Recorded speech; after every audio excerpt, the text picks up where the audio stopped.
तो Cupid chocolate anime की शुरुआत होती है जियांग नाम के एक एवरेज से हाई स्कूल लड़के से, जो कि किसी खास को जानता नहीं और ना ही कोई इसे उतना जानते हैं। स्कूल में आता है, पढ़ता है, जाता है, बस इतना, और इतने में वो काफ़ी खुश भी रहता है। और हमेशा की तरह एक दिन अपने क्लास में बैठा था, लेक्चर अटेंड कर रहा था। उतने में उसके क्लास में आती एक बहुत सुंदर सी लड़की, जो कि एक आइडल रहती है और काफ़ी ज़्यादा फेमस रहती है। और उसे देखते ही क्लास के जितने भी लड़के रहते हैं उनके मुंह में पानी टपकने लगता है और सोचने लगते हैं काश इतनी सुंदर लड़की मुझे मिल जाए, मेरी तो ज़िंदगी ही बन जाए। और वो सुंदर सी लड़की जियांग के पास आती है और शर्माते हुए उसका हाथ पकड़ती है और कहती है मैं तुम्हारे बच्चे की माँ बनने वाली हूँ। और ये सुन के जियांग के पैरों तले से ज़मीन खिसक जाती है और एकदम उसका सिर फट चुका है कि आखिर ये बोल क्या रही है। और आसपास वाले जितने भी बच्चे रहते हैं उसका वीडियो फोटो रिकॉर्ड करने लगते हैं कि देखो देखो ये लड़की क्या बोल रही है, इसने उसे प्रेग्नेंट कर दिया।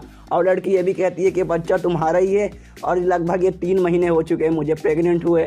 और ये सुन के तो और हालत जियांग की ख़राब हो रही है कि अरे यार मैं तो सलमान खान से ज़्यादा वर्जन हूँ, मैंने तुझे कभी देखा ही नहीं है, मैं तुझे जानता ही नहीं, फिर ये मेरा बच्चा कैसे हुआ। लेकिन वो लड़की बोल रही है कि नहीं ये मेरा ही है। और आसपास वाले जितने भी बच्चे वो जियांग पे गुस्सा करने लगे, एक तो पहली बार तूने ये सब कारनामा भी किया और अब झूठ बोल रहा है कि तू इसे जानता ही नहीं है। और इसके पीछे पड़ जाते हैं इससे पूछने के लिए, इसके सब मारने के लिए। और उस लड़की को लेकर भाग जाता है क्योंकि इसको भी उस लड़की से पूछना है आखिर ये क्यों बोल रही है। और इतने में पूरे स्कूल में बात फैल जाती है कि जियांग नाम का एक लड़का है, उसने ऐसा ऐसा किया, इसलिए उसे जल्दी से ढूंढ के लाओ, वो भाग चुका है। तो इस तरफ जियांग उस लड़की को लेकर एक कोने में पहुंचा है जहां उससे पूछता है आखिर तू क्या बोल रही है, तू पागल हो चुकी है क्या। तो लड़की लेकिन अभी तक उसके सिर से भूत ही सवार है। वो बोल रही है कि नहीं मैं प्रेग्नेंट हूँ और ये तुम्हारा बच्चा है। और ये बच्चा ये बोल रहा है कि मेरा टांग ज़्यादा लंबी नहीं है इसलिए तुम भागो मत।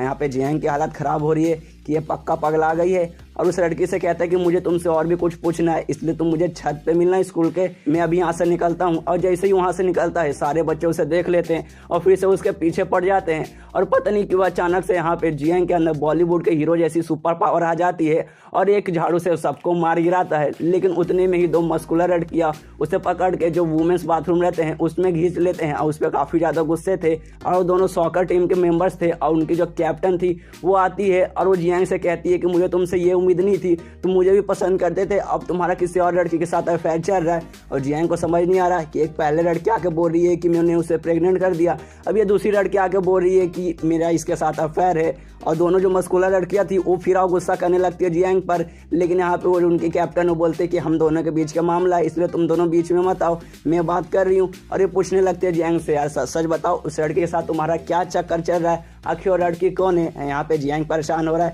यार ना ही मैं तुझे जानता हूँ ना ही मैं उसे जानता हूँ। लड़की बोली क्या मुझे जानते भी नहीं, और जियांग को मारती भी है। इसके बाद उनका थोड़ा मामला समेटता है बाथरूम में, तो बाहर निकलते हैं। उतने में एक तीसरी लड़की आ जाती है जियांग के पास। अब इसने तो हद ही कर दिया, पहली वाली तो बोल रही थी कि तूने मुझे प्रेग्नेंट किया, ये बोल रही है कि हम दोनों शादी कर चुके हैं और हमारे 2 बच्चे भी हैं और तुम्हारे बच्चे इंतजार करे तुम्हारे घर पे और तुम मुझसे मिलने भी नहीं आए। और ये सुन के जियांग का एकदम हालत ख़राब कि अब ये क्या बोल रही है। और ये यहाँ भी इसे भी बोलता है कि मैं तुम्हें नहीं जानता। तो फिर ये इसे मारने लगती है और कहती है क्या तुम मुझे अब जानते भी नहीं और तुम्हारा 2 लड़कियों के साथ चक्कर भी चल रहा है, तुम बहुत मतलबी इंसान हो। और इतने में जो दूसरी वाली लड़की रहती है और तीसरी वाली लड़की के बीच में झगड़ा चालू हो जाता है कि नहीं वो तुम्हारा नहीं वो मेरा है। और उतने में जियांग वहाँ से खिंचक लेता है, लेकिन जो बाकी बच्चे हैं उसके पीछे पड़ जाते हैं। और जियांग बचते तचते कैसे भी छत पे पहुँचता है स्कूल के, जहाँ वो पहली वाली लड़की रहता है क्योंकि उसने उससे कहा था कि छत पे इंतजार करना।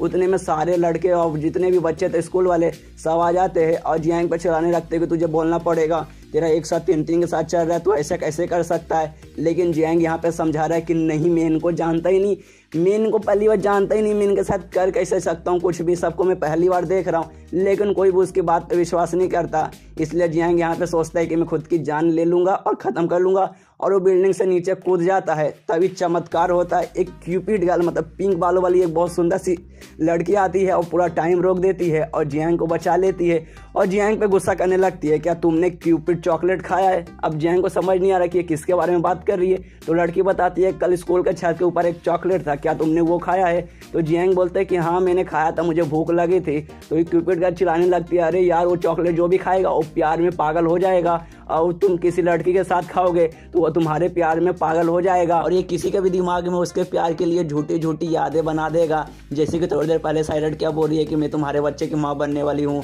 तुम्हारे 2 बच्चे हैं, अब मेरा तुम्हारे साथ अफेयर चल रहा है। ये सब झूठी यादें हैं जो इनके दिमाग में चॉकलेट खाने के बाद बन गया है। और ये सुनकर जियांग की फट चुकी है। तब उसे समझ आया कि ये सारी लड़कियाँ उसके पीछे क्यों पड़ी है।